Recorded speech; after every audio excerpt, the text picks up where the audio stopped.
kuvuga ni mu kigabane cya mbere cya Yobu aho havuga ko nuko nari ntanguye gacunciramwo uburyo abana b'Imana bagiye imbere y'Imana Satani nawe ajana nabo bageze imbere y'Imana Imana ibona Satani iramubaza ati uvuye hehe n'abajama rero abantu n'abajama baravugana ku munsi aya n'amakuru ateye ubwoba ari muri Bibiliya.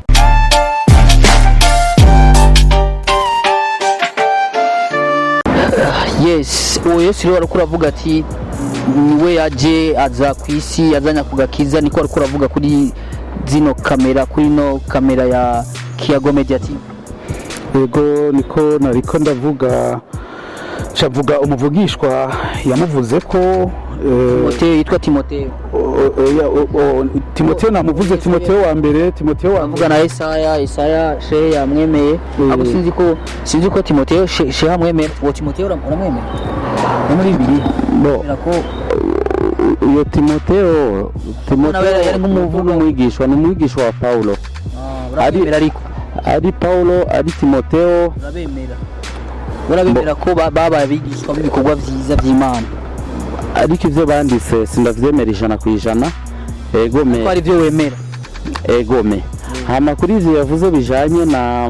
na Yesaya ivyo yavugishijwe kuri Yesu navyo nyene sinavyemeye. Kandi Yesaya uvuze ko umwemera Yesaya ndamwemera ariko yavuze ntiyavuze Yesu oya yari kavuga ndewe mu ruhande rwe yari kavuga uwundi yitwa Hezekiya ku buhanuzi yari karavuga bwo kuri Yesaya abushira kuri Yesu ubundi ntabwo ari Yesu ni Hezekiya. Twizigire ko uzoduhereza zo verset zerekana ko ari Hezekiya ariko pastor waremeza yuko neza yuko ko Yesaya yavugishije ku bya Yesu. Yego ibyo kuko biboneka yuko umwanya dufise utaduha kwinjira mu idonido turafise ivyo umwe wese ubujewe ndi umuntu ageze mu bigero byuko niteguye gusigura inyanduruko y'ukwizera kwanje. Sinizera ibintu mfatiye mu kirere nizera ibintu nzi natohoje neza mugabo ngomba ndakubwire yuko gushika hisi zoherera hazokwama ari habaza kutwereka yuko ivyo twizeye twihenze gushika hisi zoherera abo rero n'abantu baza gutera ikintu bita mu gifaransa confusion. Umuntu agutera confusion n'umuntu aza kuraba yuko ushikamye iyo asanze udashikamye rero aca gushobora ni nkuko hariho nabandi bazana n'inyigisho yuko izina ry'Imana bemera ari rya Yehova ayandi mazina ataca babwiye kandi bakakubarira yuko abantu batazoja mu ijuru atajuru ririho bazojamwo bazoba mu isi nshasha bagaca bitwaza imirongo imwe basoma muri byose ubivuze ga pastor jewe nk'umumenyesha makuru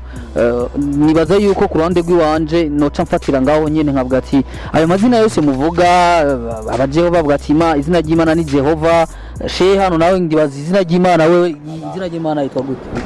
pastor se umuvugira nimba ashaka kutubwira ko ari Mariamu cyangwa ari Asurumani urindira shehe yivugira ukwiwe yego izina ry'Imana wowe nawe Imana ifise amazina menshi kandi meza egome izina wewe wemera egome iriza kwisonga ni Allahu Allah niryo riza kwisonga ego mariko Imana ifise amazina menshi ego bakunzi ya Kiyago Media TV je mfatiye kuri aya mazina yose ko baravuga no kwibaza yuko mbega natwe iyo biza gukunda twebwe abarundi tukagenda gukoroniza biriya bihugu nyene vyazananye mwayo mazina mbega natwe ntibari kwisenga ntibari twari kubemeza Imana yacu yitwa Kiranga basogukuruza barabasenga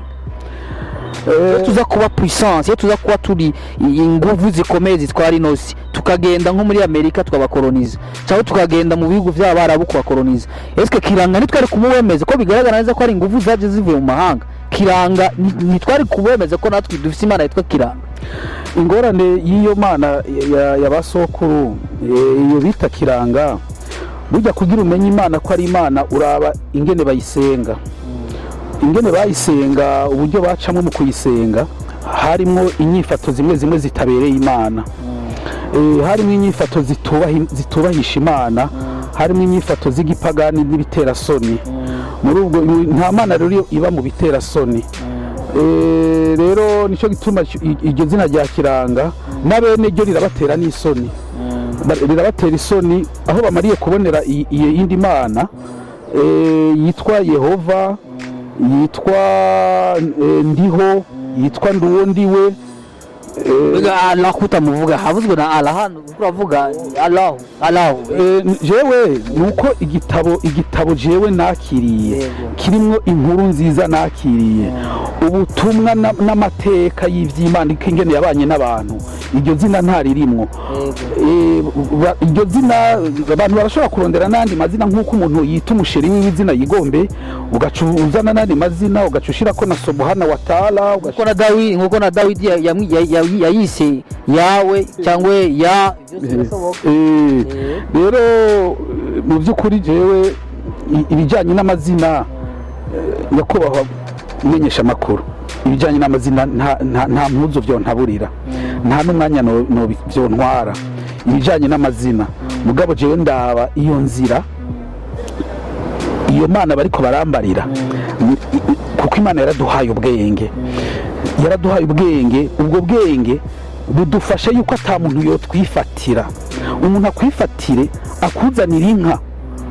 aca kubarira ngo Imana yawe ngo ni iyi nka. Ivyo rero umuntu agikomeye neza mu bwenge arazi yuko inka ari kiremwa kandi nawe nyene iyo nka arayisumba. Wowe ugiye gufata ikintu usumbye ubwenge ucita Imana. ariko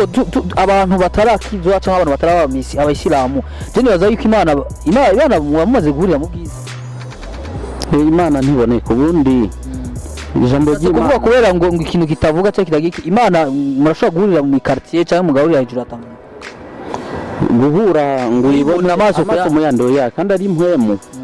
Imana sikiremwa gishobora kubona natwe turi impwemu. Oya ufise impwemu ariko nturi impwemu. Ego menu kuvuga mu buryo bw'impwemu none Imana urazi ko Imana yakuremye nkuko bivugwa mu byanditse mu ishusho yayo. Iyo shusho si umubiri ngo inyama n'amaraso n'amagufa, nubwo bwenge ufise impwemu yaguhuhiyemo. Ego me ivyo muzo bidusugurira turagiye mu kintu bita mu tuntu n'utundi. Hari ikintu twahagaze ko tuvuga ukuntu Satani avuga muri Bibiliya, avuga muri Korani. Hama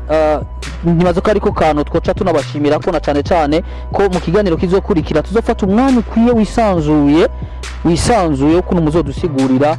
ukuntu Imana ivuga mu bitabo vyanyu. No musi ari ku munsi wo gusigura mbega ubukristo niki, kwakira ayo madini yose yaje, Islamu niki, witegure kurwanira Islamu, nivyo twari turi mu no munsi. Birashoboka umuntu agasaba nk'akajambo dufate ari nk'akantu avuga ati aka kantu twoba twagaciye ko gusa nakajanye niki ko ego me dufate nk'ibi bijanye n'ijambo ari ijambo yavuze pasiteri ry'inkoramutima gusa nuko ntari naronsa akanya gakwiye ko kurisigura. Urabona umwanya turawuhabwa so twiha. Ego mere akajambo yavuze ngo Mesiya ni Yesu wenyene, nta wundi Mesiya twahawe. Aya majambo siyo vraiment. Ego maya majambo siyo kandi yagumya nkoreramwo ndavuga nti hamwe ba Mesiya benshi rero ni benshi. Ba Mesiya ni benshi. Muri byanze ba Mesiya muri Bibiliya ba Mesiya ni benshi. Abazungu batuzaniye Bibiliya baratubeshya ni benshi. Ego me kuko uri kuraraba n'uyu yari karavuga Emmanuel yavuzwe na Yesaya yuko azovuka Emmanuel. Ngo bisobanura ngo Imana iri kumwe natwe. Bibiliya irasigura uyu Emmanuel icarico. Uyu Emmanuel ntabwo ari Yesu. Bibiliya isigura yuko ari uwitwa Hezekiya. Kigabane ngaha vyanditse muri Bibiliya. Reka twizere ko uzobidusigurira ubundi munsi tuzokibandanya aho tuzoba tugejeje. Nizere ko dushobora kuzoca tuhabandaniriza ko hama nawe azodusigurira igituma uyo Mesiya ari umwe. Kumbure muri Bibiliya niba twereka ko hari ba Mesiya benshi, uzotubwira tuyitwa Mesiya Yohani, uyitwa Mesiya Yakobo, uyitwa Mesiya Yesu, azotwereka muri Bibiliya nibazi tuzokibandaniriza ko. Reka rero mmerereze ndabashimira cyane ngenda ku tuntu n'utundi aho behind the camera cyangwa behind the scene kwa numvirije amajambo ko murahana sinashatse kuyafata kuko nta burenganzira nari mfise na masa na musina yafashe, ariko numvise ukuntu Imana yashoboye kuza iranakorana na Satani mubivuga neza mu kugambanira umuntu. rero icyo kintu numvise cyankoze ko cyane shehe nashaka ndakibaza kugira ukigenda ko direct byagenze gute ko nabyumvise nyene ndi ku mashini hariya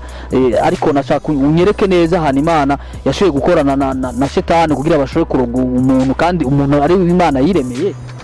Egome urabona uri kusoma ari ibyo cyangwa ni urusaku nasumye ndi kuto. Oya ivyo nivyo mbere nta nakamaro kubera yuko ari uguheraheza nibaza ko atana akamaro ko gusoma ariko ikigabane kirahari muri Yobu ikigabane ca mbere egome uhereye ku murongo wa 4 uburyo Imana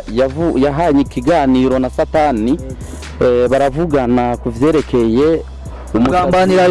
kugambanira Yobu urumva ko abana b'Imana bari bagiye imbere y'Imana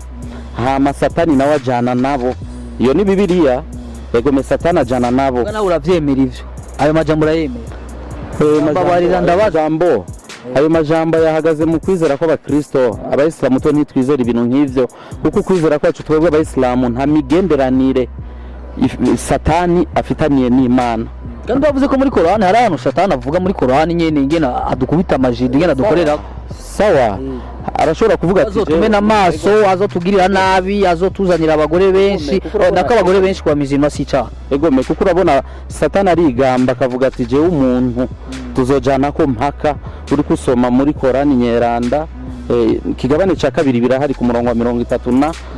kuri Adamu na Eva uburyo Satani yahenze Adamu na Eva amarigamba riyemera urumva ubwo Satani kuzana hano mu isi nitwa twaradandaje so kudandazwa kubera urabona ko amaze kugarariza Imana yaciye imwirukanira iramuvuma none ko yaciye imuzana muri twebwe kandi natwe turi abantu ba Imana yoba yagombye kugerageza iraba abantu yuko irabo kwizera ko abantu egome kuko Imana ikora ivyo yishakiye mpavumbaza igituma Imana yabikoze kuko ivyo nanjye ego wasiguye ngo Yobu ahama agambanirwa na Satani n'Imana kwera kino n'Imana byakoranye na Shetani kugira bashobore ko Yobu biragaragara ko yari ikintu kibabaje ego cyakangome icyo nikintu numva kimbabaje cyane kumva ko shehe ashobora kutwereka ijambo ritwereka ko Imana yafatanije na Shetani kugira bashobore kuroga Yobu icyo nikintu numvise kinkoze go cyane gishobora gutuma numva umengo ndababaye gose bimeze gute uravyemeza neza urakushaka kubitwereka ko Imana yashoboye gukorana na Shetani kugira bamuroge Yobu bamugambani bamuroge ko yararozwe Yobu egome urumva yararozwe none Yobu ego neza cyane no kuvuga ni mu kigabane ca mbere ca Yobu aho havuga ko nuko nari ntanguye gacunciramwo uburyo abana b'Imana bagiye imbere y'Imana Satani nawe ajana nabo bageze imbere y'Imana Imana ibona Satani iramubaza ati uvuye hehe n'abajama rero abantu n'abajama baravugana ku munsi aya n'amakuru ateye ubwoba ari muri Bibiliya Satani nawe atimvuye gutembera ku isi no kugendagenda hirya no hino nitemberera egome rero baracabana naho batubishirire ko yatawe ngaha naho uravyemeza atazanye kusigura pasiteri kandi rero wabivuze ko Shetani yirukanywa zana ngaha kwanza ndiko mvuga uko egome je nabivuze ko nakorani nyerandazemera egome none uvyumva none uko gusubira sasa mu ijuru gusubira imbere y'Imana akajana n'abana b'Imana hama hakabaho ibiganiro hakabaho na misiyo kandi hagati ya Satani n'Imana ico kintu n'ukuri araza kudufasha pasiteri agisigure kuko urumva ko bavuganye Imana irahereza misiyo Satani ati wabonye gute umusavyi wanje Yobu ngo nta n'umuyogereranya nawe ariko ivyago vyashikiye Yobu muravyemera bamizima kama Ayubu alipata matatizo muravyemera muri Korani ndibaza birahari muri Korani she n'uwabu ushaka guta amakosa kuri pastor canke ego turavyemera ariko atari mission n'ibiganiro bibaye hagati ya Satani n'Imana bakumvikana uburyo baja kugirira nabi Yobu apani diri ego byago byaraba muravyemera muri Korani ko egome ico twanka ni ryo diri ryabaye hagati ya Satani n'Imana mbega ho bahari mwibanga rimeze gute kugira ngo Imana igiriranire diri na Satani ryo kuja kwica abantu kuja kubagirira nabi numva uravyemera ko Imana ishobora kwica umuntu